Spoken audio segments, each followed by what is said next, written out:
Bonjour, Bonjour, comment allez-vous? très bien. Ouais. Est-ce que vous pourriez vous présenter en quelques mots? Alors, je suis Jean-François Monniot, je suis vétérinaire, je pratique l'ostéopathie depuis 93. Mhm. J'ai eu l'occasion de me former un peu, enfin, en même temps que Patrick, ou juste après, Mhm. Patrick Chen, évidemment. Et puis, voilà, je pratique tout un tas de médecine complémentaire, et puis j'interviens, je suis là depuis 16 ans, je viens aux rencontres.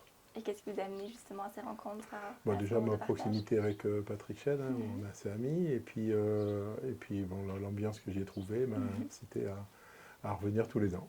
Super. Oui. Et qu'est-ce que vous avez présenté cette année au cours de cette Alors cette rencontre? année, j'ai parlé, j'ai fait une petite intervention qui s'intitulait De l'ostéopathie à la biophysique, où D'accord. j'ai présenté comment on peut passer de l'ostéopathie, toutes les ostéopathies, en passant par l'ostéopathie structurelle, et puis Mhm. en arrivant à des machines de biophysique, comme les ondes scalaires ou voilà, les micro-courants de McMakin, enfin voilà, et des axes de développement et de protocoles que je développe. Mhm. Et en tant que vétérinaire, qu'est-ce qui vous a amené à vous intéresser à l'ostéopathie par la suite? Alors je me suis longtemps intéressé aux courses de lévrier. Et D'accord. j'ai eu l'occasion de voir des animaux qui étaient Mhm. blessés et qui étaient bien réparés par des ostéopathes, les premiers ostéopathes, hein, ça Mhm. remonte à 40 ans.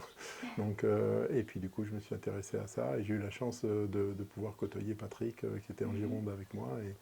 Et quand il est venu s'installer en Ariège, on a décidé qu'il vienne consulter chez moi. Et ensuite, on a fait l'année suivante, on est parti en formation voilà, dans ce qui s'appelait à l'époque l'IMEV.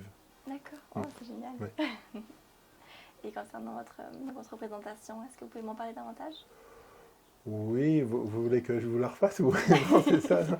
Euh, non, mais j'ai parlé un petit peu, je suis parti de mes problèmes de santé que j'ai traversés en 2020 et donc voilà, et pour me montrer que voilà, j'ai découvert une Mhm. ostéopathie que je pratique pas puisque moi je fais plutôt une ostéopathie de type communication tissulaire, Pierre Oui. Tricot et Mhm. donc là j'ai découvert l'ostéopathie structurelle puis il y a ensuite tout un tas d'appareils, les micro-courants qui sont en train de se développer, suite d'une américaine qui s'appelle McMakin. D'accord. Il y a les ondes scalaires que je pratique depuis 7 ans, donc un appareil du professeur May, est distribué, enfin diffusé par Hervé Janesec, un Mhm. confrère. Voilà. Et puis d'autres appareils comme l'appareil de biorésonance et Thioscan, voilà, dont j'ai pu bénéficier aussi. De belle découverte, oui. Voilà. Voilà. Et qu'est-ce que ça a changé dans votre pratique personnellement? Alors, dans ma pratique, j'ai pu constater sur moi que ça Oui. m'avait voilà, sorti d'un mauvais pas, et puis sans passer par la case de médecine classique.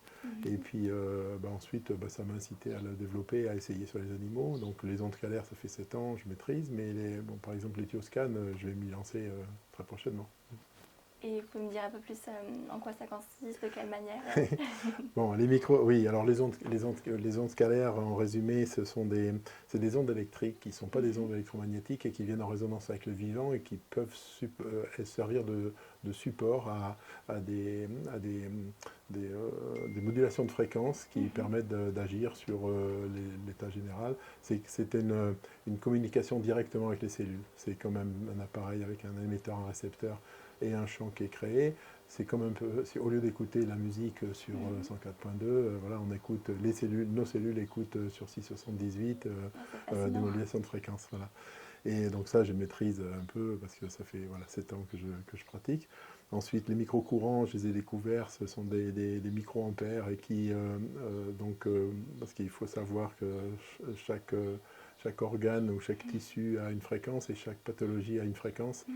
Et en utilisant ces deux fréquences de manière croisée avec deux sorties et quatre électrodes, une résonance qui vient, disons, moduler le signal Mhm. inflammatoire, par exemple, d'un organe quelconque. Voilà. Donc ça, c'est Caroline McMakin qui développe ça. On en parle un petit peu. Son livre en anglais est sorti en 2000 et Mhm. il a été traduit en 2010, je crois. Ou il est sorti en 2010 et il a D'accord. été traduit en 2017, donc c'est très très récent.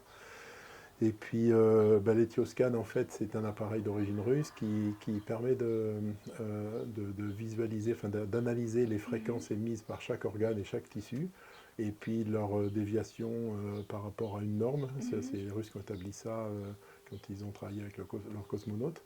Et de la même, alors avec après une analyse donc de ces fréquences, hein, et c'est assez ludique parce qu'on peut voir les organes apparaître sur l'écran avec des couleurs, voilà, et on voit tout de suite si c'est rouge, c'est que ça ne va pas, quoi. Et puis l'appareil après permet de réinformer à partir de bases de données. C'est un très bel outil.